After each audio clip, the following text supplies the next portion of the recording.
Hello student, today our topic is Kaka Kalelkar commission. आज हमारा topic काका कालेलकर कमीशन है। इससे पहले हमने जो ओबीसी के बारे में पढ़ा था, ओबीसी क्या होता है, ओबीसी कैटेगरी की जो है क्या प्रॉब्लम है, उन प्रॉब्लम को रिमूव करने के लिए, उन प्रॉब्लम्स का पता लगाने के लिए सरकार के अंडर में काका कालेलकर आयोग की स्थापना की गई। According to the president's order dated 29 January 1953 under Article 341 of the Constitution, the first backward class commission was appointed under the president of Kaka Kalelkar Commission।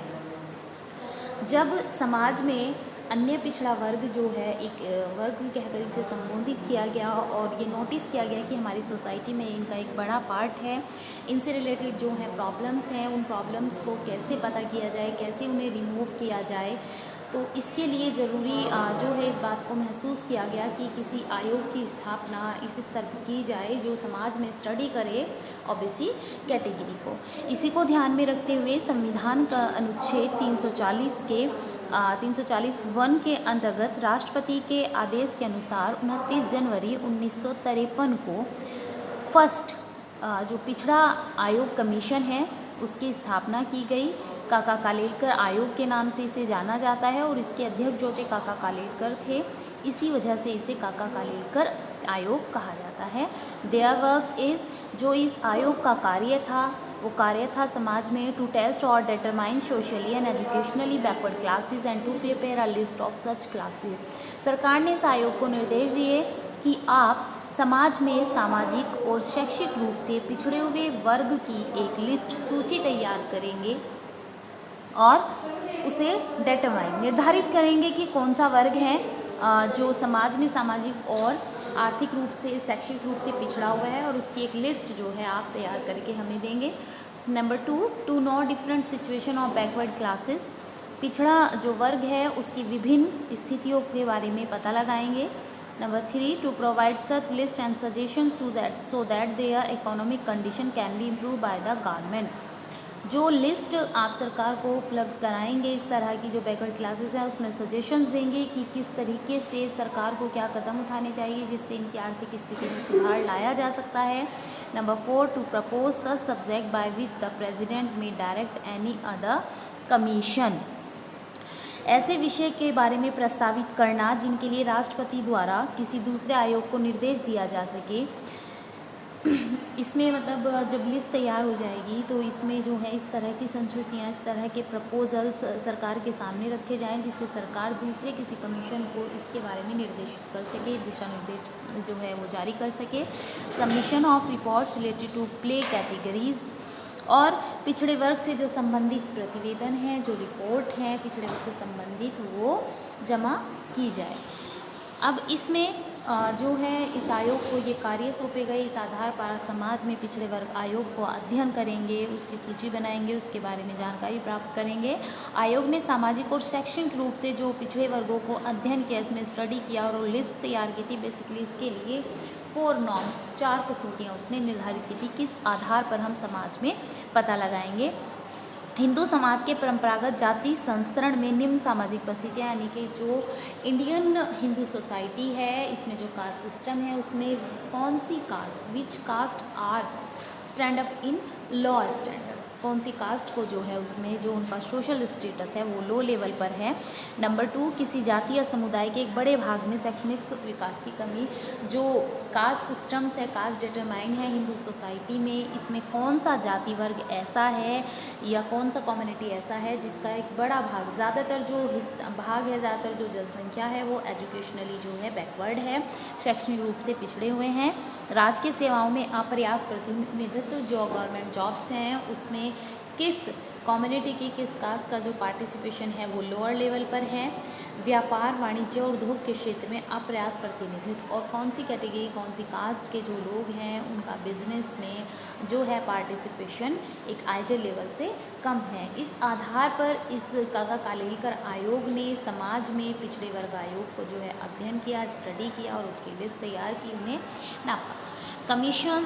Presentation of काका Kalelkar commissions report and suggestion, काका कालेलकर का जो है report उसने अपना प्रस्तुतिकरण उसे present किया गवर्नमेंट के सामने और उसमें सजेशंस जो है अपने सुझाव दिए। The commission submitted its report on 30 March 1955 including a list of 2399 backward casted through out the country.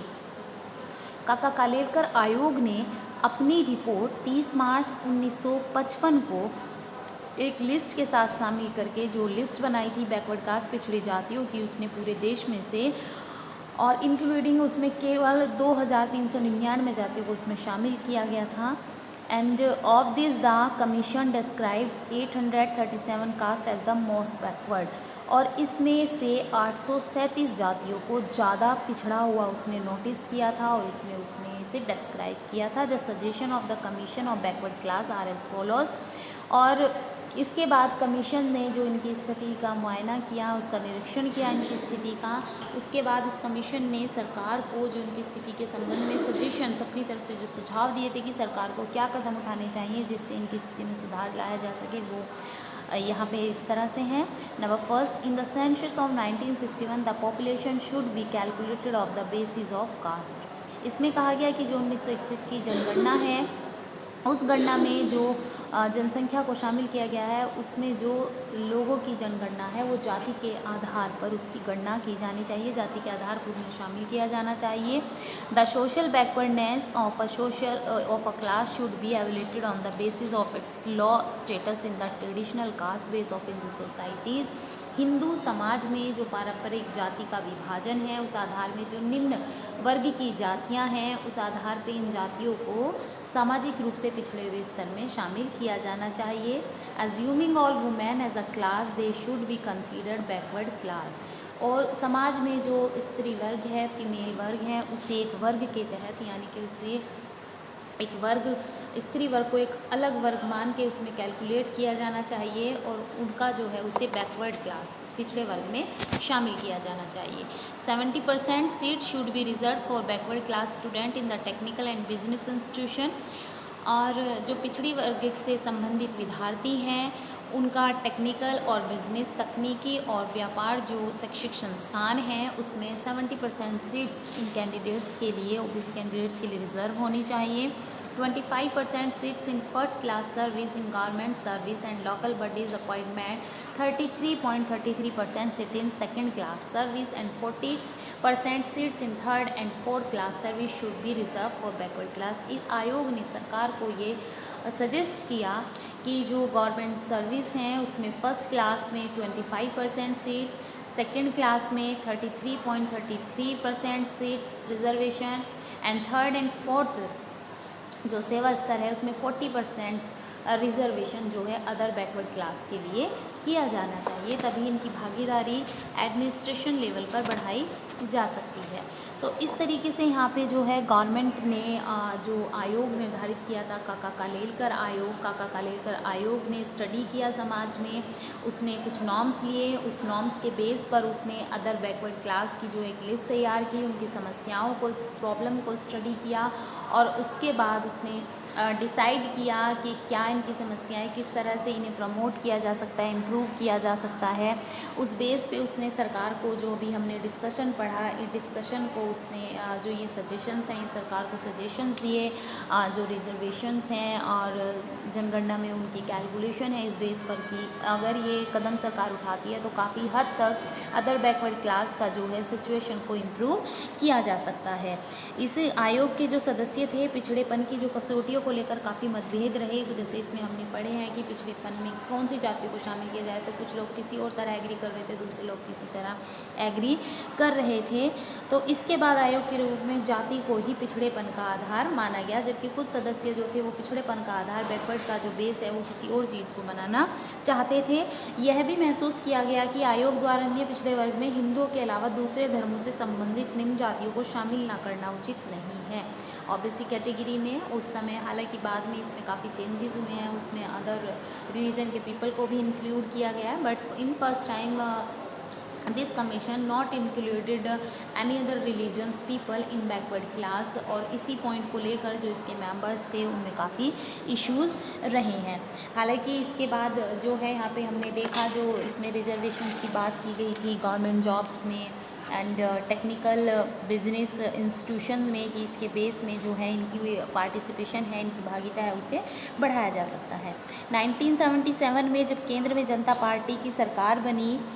तो सोचा गया कि कांग्रेस को अनुसूचित जाति और अनुसूचित से मिलने वाला जो समर्थन है उसका सामना करने के लिए ज़रूरी है कि उन्हें भी कुछ इस तरह के कदम उठाने चाहिए जिससे वो जो पलड़ा है जो कांग्रेस पार्टी के उसमें है वो हमारे उसमें लाया जा सके। इसके करते उसने बहुत सारे जो हैं